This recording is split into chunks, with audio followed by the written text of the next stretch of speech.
Hello, ladies and gentlemen, and welcome to a Sunday evening episode of Ted's Booze Cellar with me, your most gracious host, Ted. If it looks like this side of my mouth is probably not moving properly and my voice sounds a bit sort of stuffy and sort of delayed a bit, basically I was eating pizza last night, and while I was enjoying a particularly nice bit of it, I chomped down a bit too hard, and my mouth was, the inner side, the skin on my mouth was a bit too close to my teeth, so I actually injured myself quite badly and I bled for a little bit. It wasn't serious enough to go to the A&E, but it really hurt. So I'm probably going to look like I've gone 5 rounds with prime Anthony Joshua for the next couple of days, which is great, but that's what Bongella's there for, so I'm going to get some on my way home tomorrow. But anyway, on to today's episode of Ted's Booze Cellar, the premier alcohol review show here on YouTube. Now, we're going to be taking a look today at the other beer that my colleague Amber got me for the belated Secret Santa thing that we did at work recently. As we showed yesterday, one of the drinks she got me was a sour ale, which was a unique drink, and I didn't expect to like as much as I did, but I thoroughly enjoyed it.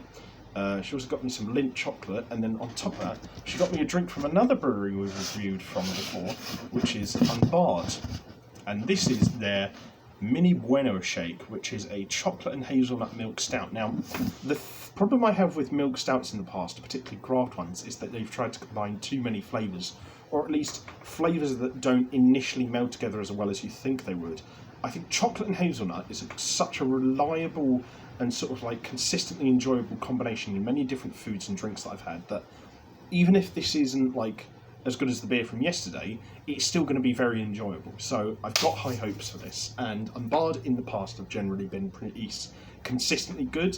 The curve of quality for them is quite wide, but none of their beers are bad at all in any way. So yeah, no, I'm really looking forward to this. So we're going to have a look and see what this is like. But so I'm going to, let's see, it's got ingredients, one of our regulars, only mini, it's, what percentage is it? A 4.2% alcohol volume, so that's not too bad, I don't think. So, yeah, I don't know, it could be, I don't know, it's hard to say how good it'll be, but I'm not really sure, to be honest. So yeah, well, we'll see how it is anyway. But yeah, I do like the design of the can, similar to one from yesterday. It doesn't give much an impression of what the drink will be like, but I feel like it will be, yeah, I'm not really sure what to say actually. So I'll give the design of the can a nice 7 out of 10. It's handsome, but I'm not really sure what to make of it. But anyway, let's have ourselves a quick sniff of this. Oh god, definitely looks and smells like chocolate, with a tiny bit of a coffee-ish tint actually. Yeah, it kind of smells like a chocolate hazelnut latte actually, a slight bitterness of coffee at the end, with this really sort of nice but not overpowering smell of cocoa. Yeah, that smells lovely. That's one of the best smelling drinks we've had on this show in ages. I'm genuinely going to give the smell of that a 10 out of 10. Really, honestly, it smells lovely. It smells just like sort of a chocolate dusted latte with hazelnut syrup in it. Really nice. Really enjoying the smell of that, absolutely. And it's not too overpowering either, so it doesn't cloy in the nostrils too much. But yeah, I'm looking forward to this. So anyway, quick palate cleanser of water.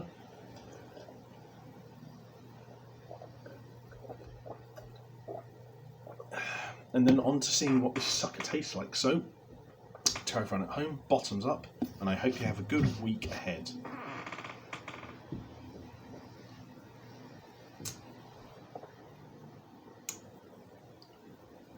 Ooh.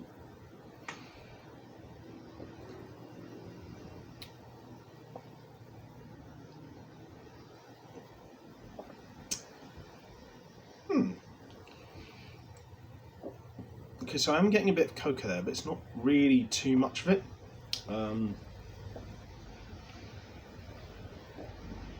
There's a little bit of this cocoa-y bitterness in the undertones, which nicely ties everything together, but not too prominent. I think the hazelnut is the main consistent flavour, and then this coffee-ish bitterness throughout, and that really like comes into life towards the end in particular. Honestly, what this more so reminds me of is like an iced hazelnut coffee. That's what this really makes me think of, actually. But it's really nice. I feel like the probably the main weakness is the fact that the hazelnut flavour is a little bit overpowering and the texture is a little bit thin. I feel like it could benefit from having a slightly fuller, creamier texture to it. But that being said, apart from that, it's actually a really, really solid stout. It doesn't really taste like a milk stout, actually, to be honest with you. It just tastes like a standard one, to be honest. But there's nothing inherently wrong with that. I just didn't expect it to taste that sort of like light and like vibrant, I guess. But the only criticism I really majorly have with the flavour is the fact that but there's a couple. I think that the chocolate flavour could be accentuated a little bit more. The coffee could do with being a little bit more notable towards the end, and then the hazelnut flavour is a bit overpowering. Plus, the texture could be a little bit fuller and creamier. But that being said, I think this is still generally a very, very solid beer.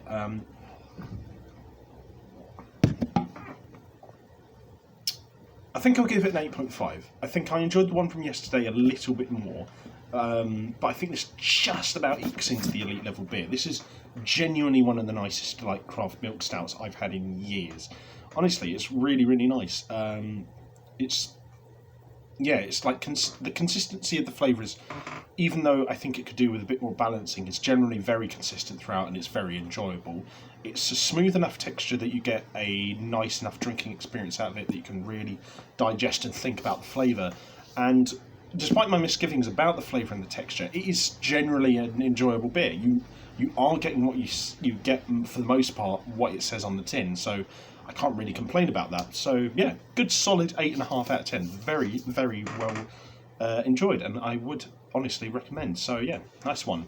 And as always, not as always, but like as with last night's episode, thank you again to Amber for these 2 beers. They've been really, really lovely. So yeah, until next time, if you guys like this video, leave a like, share and subscribe. If you want to check out anything else I do online, I'll leave links to all that in the video description down below.